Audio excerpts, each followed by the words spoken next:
Hey there, this is Amelia here. Welcome to Amelia's crossdressing story.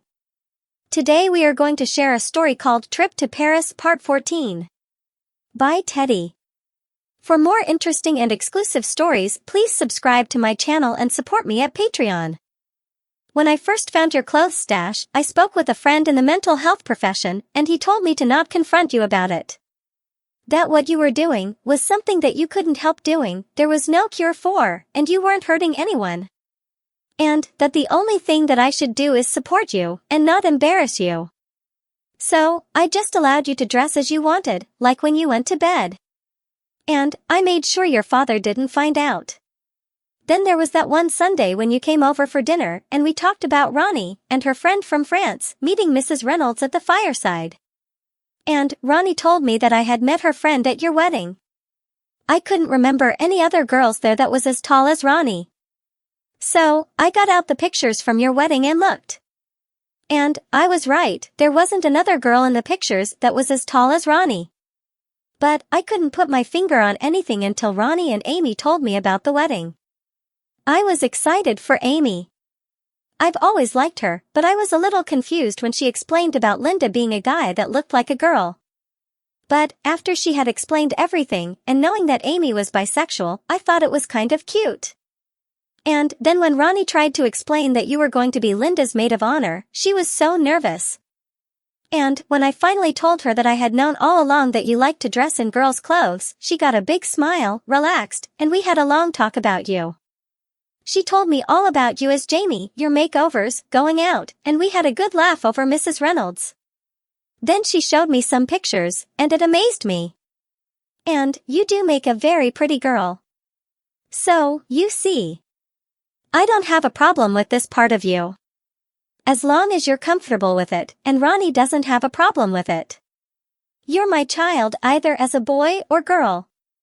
And I love you. Jamie sat there for a few moments looking at her mother, then turned to his sister, Mary, and said, "What about you, little sister?"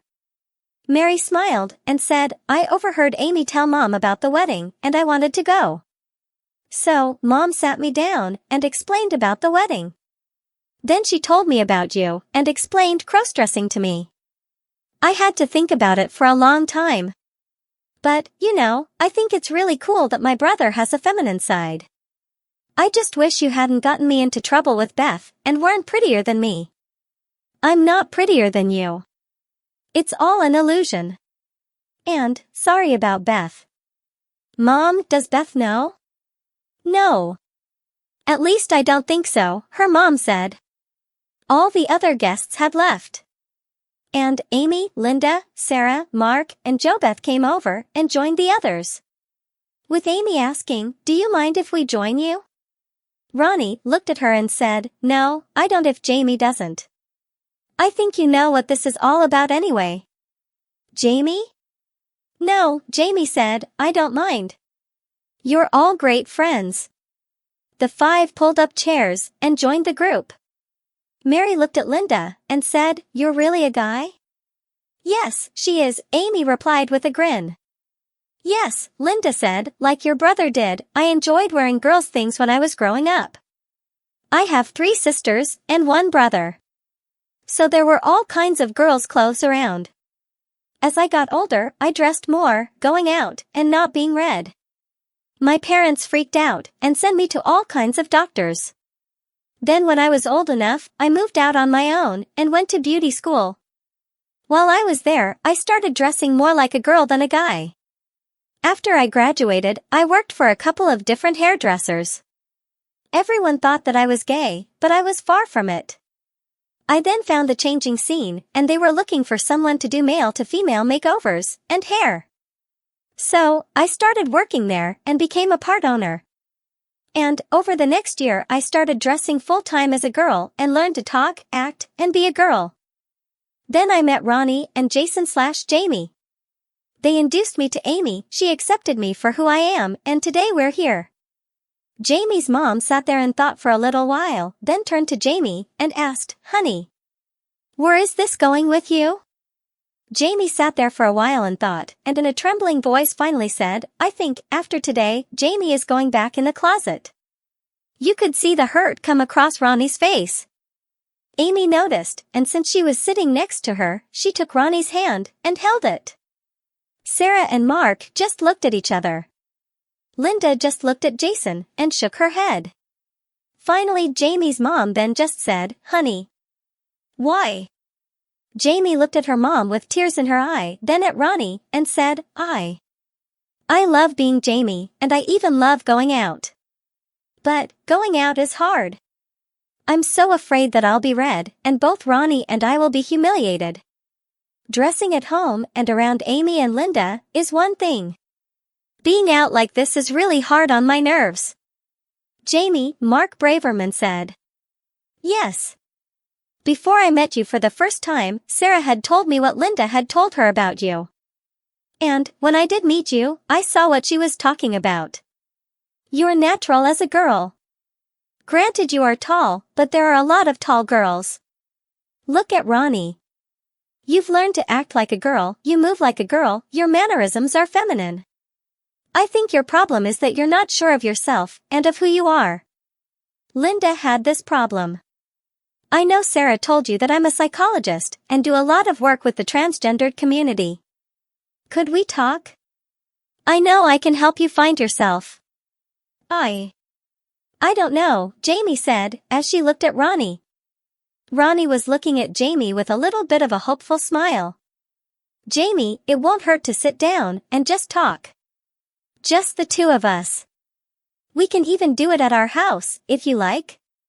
And Ronnie can come along, and Sarah can keep her company.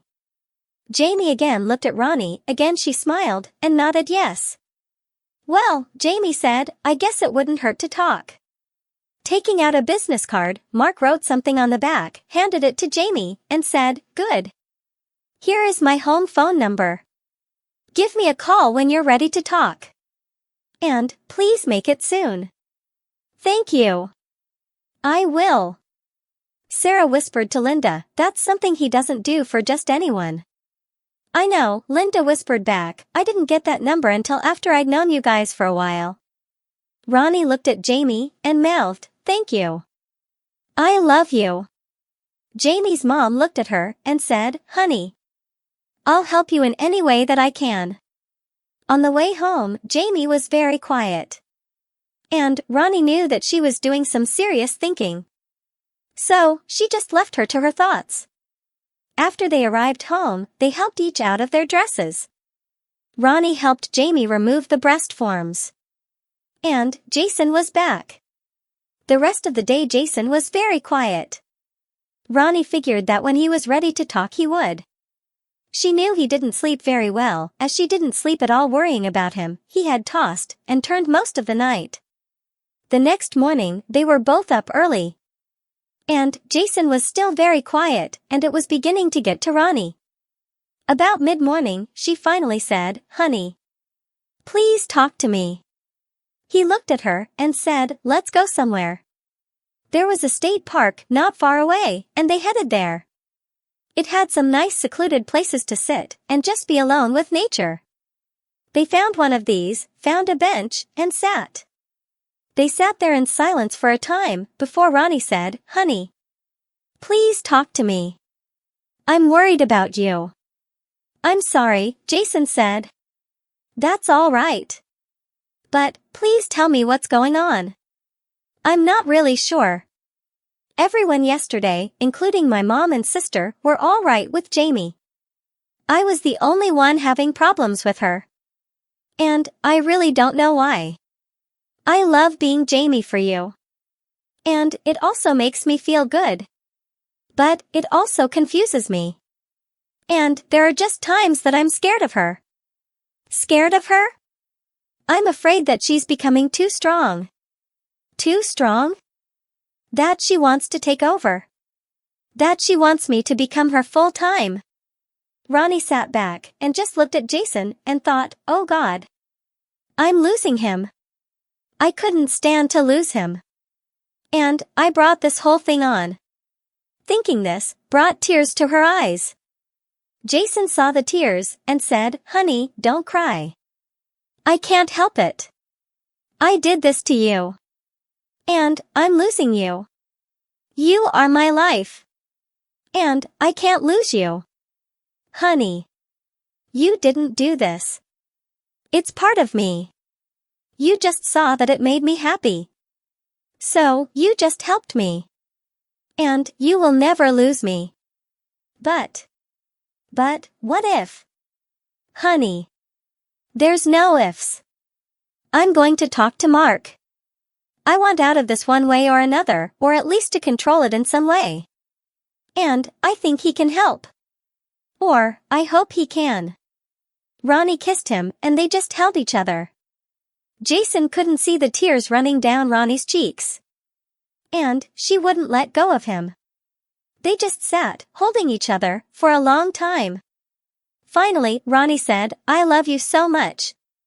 I have nothing without you. I know love. You're also my whole life. And I don't like seeing you cry. I'm sorry. But I can't help it. I'm so afraid that I'll lose you. No way are you going to lose me. I married you because I love you. There is no one else in my life but you. And I'll always be here for you. They just sat there together for a long time in silence. Finally, Ronnie turned, took Jason's face in her hands, kissed him, and in a very serious tone, said, Love. No matter what, I'm here for you. You are Jason first and foremost. But we both know that Jamie is a part of you. And I know that will never change. We need to learn to live with her. With you in control. Not her. I'm hoping Mark can do that for us. If he can't, we'll find someone that can. Ronnie had made up her mind. She didn't like seeing Jason this way. It wasn't good for either of them. And if she had to be the strong one, then she would. A few days later, Ronnie and Jason were pulling into the driveway of a very nice house. It was Sarah and Mark's house, and Jason had come to talk with Mark. Mark had asked Jason to be sure to come as Jason, and not Jamie. Sarah answered the door, and gave both Ronnie and Jason a welcoming hug. She said, Mark's in the den. I'll take Jason there. And then Ronnie and I will have a nice chat. I won't be but a minute, Ronnie. Ronnie gave Jason a kiss, and whispered, It'll be fine. When Sarah came back, she took Ronnie by the hand, and led her to the kitchen to get something to drink, and then out onto the patio. The patio overlooked a large wooded backyard, with a large pool just off the patio, that was secluded from the neighbors. The two girls sat together in silence for a long time until Sarah finally said, You're worried about Jason. Aren't you? Very, Ronnie answered. Don't be. Mark is very good at figuring these things out, and he'll help Jason. I really hope so. Jason is worried that Jamie is becoming too strong. Too strong? He feels that she's trying to take over. And he really doesn't want that. I see. How do you feel? I love Jason with all my heart. And I don't want to lose him. How would you feel if Jamie was around full time? I don't know. I also love Jamie, but only because I know that it's really Jason. If it was only Jamie, I don't know how I'd feel. I think I'd still love her, but I don't know. If Mark finds that Jason is truly transgendered and his female side really wants out, how would you feel? I don't know. And the tears started. Sarah reached over, took Ronnie's hand, and said, I'm sorry. I didn't mean to upset you. I just wanted to know how you felt. And now I think I know. Jason means the world to me. I'll do anything to help him. And I'll fight to keep him. You really do love him. Want to help me make supper? I guess. But we can't stay. Why not? Jason and Mark could be ours. Once Mark gets started, he doesn't like to stop. He's really that good? Yes. He's helped many people. Hasn't Linda told you about him? She had nothing but good things to say about him. Come on, help me with dinner. And you two are staying. More than 3 hours after they had started, Mark and Jason came wandering into the kitchen. Sarah said, I was beginning to wonder about you too. We were just having a nice talk, Mark said, what's for dinner? There's 4 steaks for you to put on the grill. Ronnie and I have already fixed everything else. Ronnie wasn't hearing any of this conversation, but was just looking at Jason, who, for the first time in a long while, had a little smile on his face. Ronnie smiled back at him and said, I like that smile. Really? Jason said. Yeah. It's been gone too long. Sorry. No problem, as long as it's coming back. So, did you two solve anything? We made some progress, Mark said, but we have more work to do. Don't we, Jason? Jason said, I think we did make some progress. Ronnie just looked at Jason and continued to smile. On the way home, Ronnie asked, want to talk about it? Not yet. Mark said that we still have a ways to go. But he feels that we'll get a handle on it soon. He feels that Jamie isn't as strong as I feared and that she can be controlled. But she'll never completely go away, that she is part of me and always will be. I just have to learn how to use her for my own ends. The next time we get together, he wants Jamie, and he also wants to talk to you. Honey, we've always known that she was a part of you and would probably never go away. And he wants to talk to me? He wants to know your feelings. I didn't think you wanted to talk about this yet. I guess maybe I did. Thanks. The following week was an interesting one for our couple. Jason was almost his old self. Jamie was around, but only in the background. That was until Friday night. Ronnie had gone out to do some shopping. And, when she returned, she was greeted by the aroma of food cooking. She thought, Jason must be in a good mood. He hasn't cooked dinner in a long time. And, it smells wonderful. That's all for now. See you in the next video. For more interesting stories, please subscribe to our channel, and for exclusive content, please join us on Patreon. Link in the comment.